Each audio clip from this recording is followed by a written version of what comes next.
আসসালামু আলাইকুম, আমি মোহাম্মদ সাকিব হোসেন। আমরা এখন আছি বান্দরবন সীমানার ভিতরে।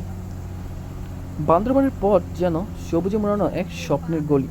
দুই পাশে সারি সারি গাছ, যেগুলো মাথা তুলে দাঁড়িয়ে আছে, আপনারা দেখতে পাচ্ছেন, বাতাসে দোল খেতে খেতে। রাস্তাটির প্রতিটি বাঁক যেন প্রকৃতির হাতে আঁকা এক শিল্পকর্ম। আঁকাবাঁকা পথ ধরে চললে মনে হয় আমরা এক অজানা রহস্যর পেছনে ছুটছি। ডানে বাঁয়ে বেঁকে চলা রাস্তা যেন বারবার নতুন করে তাক লাগায়। সবুজ পাতার ফাঁকে ফাঁকে সূর্যের আলো এসে পড়ে রাস্তার গায়ে। বাতাসে মিশে থাকা গাছের ঘ্রাণ এক অদ্ভুত প্রশান্তি এনে দেয়। চোখের সামনে দিয়ে পেছনে ছুটে যায় গাছের সারি, যেন সময় থেমে গেছে।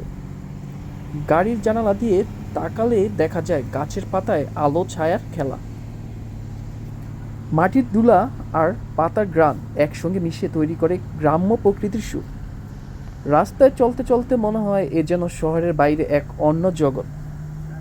চারপাশে কেবল সবুজ, যতদূর চোখ যায় শুধু গাছ আর গাছ। রাস্তার পাশে ছোট ছোট ঝোপঝাড় যেন সাজিয়ে রেখেছে প্রকৃতির নিজ হাতে। পথ যেন সোজা নয়, বাঁক নিজেই তার সৌন্দর্য। প্রতিটি বাঁকে এক নতুন দৃশ্যপট, এক নতুন সবুজ গল্প। সড়কের পাশে পুরনো গাছগুলো ছায়া দিয়ে পথ চলা সহজ করে তোলে। বাতাসে পাতার মৃদু শব্দ যেন গান গায় পথের সাথী হয়ে। এই রাস্তায় নেই কোলাহল, নেই ব্যস্ততা, আছে শুধু প্রকৃতির মুগ্ধতা।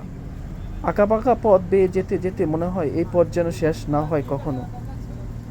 বনজ গন্ধে ভরা এই রাস্তা শুধু চোখে নয়, মনেও লেগে থাকে। সবুজের মধ্যে হারিয়ে যেতে যেতে জীবনের ক্লান্তি ভুলে যাওয়া যায়। কখনো রাস্তার এক পাশ উঁচু, অন্য পাশ নিচু, এক অপূর্ব ভারসাম্য। গাছের ছায়া পড়ে রাস্তার, যেন প্রকৃতি নিজেই পথের অভিভাবক। রাস্তাটিকে ঘিরে থাকা গাছেরা যেন আমাদের পথ প্রদর্শক।